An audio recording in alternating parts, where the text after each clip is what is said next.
कचरा गोळा करता करता घरफोडी करणारी महिला आरोपी ताब्यात. अहिल्यानगर स्थानिक गुन्हे शाखेची कारवाई.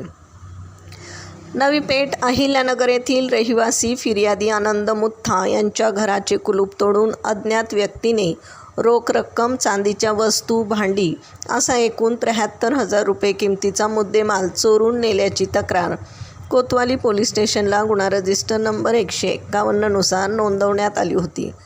सदरची घटना 19 ते 20 फेब्रुवारी दरम्यान घडली होती.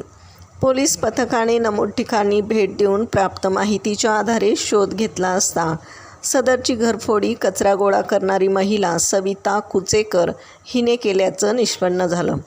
आरोपी महिलेकडून 28,100 रुपये किमतीचा मुद्देमाल जप्त करण्यात आला आहे.